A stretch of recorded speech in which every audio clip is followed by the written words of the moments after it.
Nous sommes ici sur les rives du canal de Condé à Pomereuil, un tronçon de 6 km entre la France et la Belgique, sur lequel plus aucune péniche ne navigue depuis 30 ans. 6 km, c'est très peu au regard des 1000 km de voies navigables que comptent les Hauts-de-France. Pourtant, ce canal est l'un des 3 débouchés entre les bassins de la Seine et de l'Escaut et les réseaux à grand gabarit du nord de l'Europe.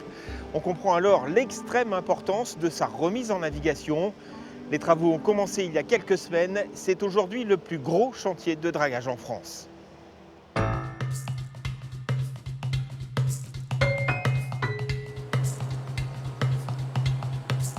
Mètre après mètre, la barge avance face à un front de vase.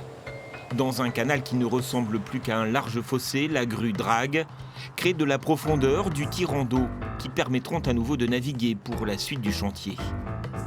On estime à environ 1 million de mètres cubes de sédiments à enlever sur le tronçon de 6 km du canal.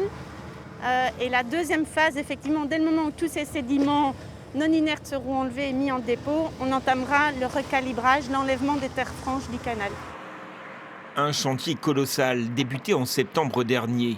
Pendant près d'un an, sous le contrôle des voies navigables de France, les engins vont remodeler le profil du canal, complètement envasé depuis 1992 et l'arrêt de la navigation. Avec des enrochements qui permettent... C'est en fait tout à la fois creuser effectivement le fond du canal à une profondeur de 3,50 m, mais c'est également l'élargir. On passe de 21 mètres à 34 mètres, de manière à pouvoir accueillir par la suite des bateaux plus importants qui transporteront des marchandises de l'ordre de 3000 tonnes. Les sédiments sont transportés par des barges jusqu'à des bassins de dépôt répartis dans le Valenciennois. Comme ici sur la commune de Main, premier bassin à être utilisé, 300 000 m3 de boue polluée y seront déposés sans aucun contact avec le milieu naturel. Les sédiments sont stockés dans le terrain de dépôt. Il y a un système de drainage qui permet de collecter les eaux qui résultent du drainage des sédiments. Ces eaux sont collectées dans un bassin tampon et on a un système de contrôle de la qualité des eaux qui est rejeté alors au canal.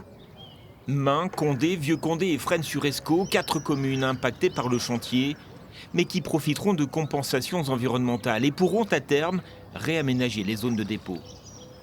Ça permettra à la fois donc de garder ces boues polluées, mais aussi de recréer au-dessus des zones naturelles qui vont être retravaillées et des zones, pourquoi pas, des zones touristiques.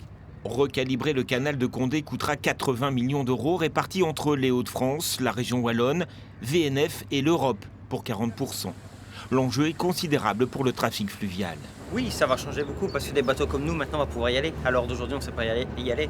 Ça met un marché, on va dire, en plus pour nous. En passant par ce canal réhabilité, les bateliers gagneront 30 km, une demi-journée de navigation, du temps précieux dans un vaste réseau nord-européen. Nous sommes dans la veine du chantier du canal Seine-Nord-Europe, dans le programme Seine-Escaut. Et donc nous illustrons en quelque sorte ce qu'on appelle l'interconnexion européenne. Le canal sera de nouveau navigable fin 2022, mais les travaux d'aménagement paysager des berges se poursuivront jusqu'en 2026. Tout sera prêt alors pour voir passer les péniches en provenance du canal Seine-Nord en 2028.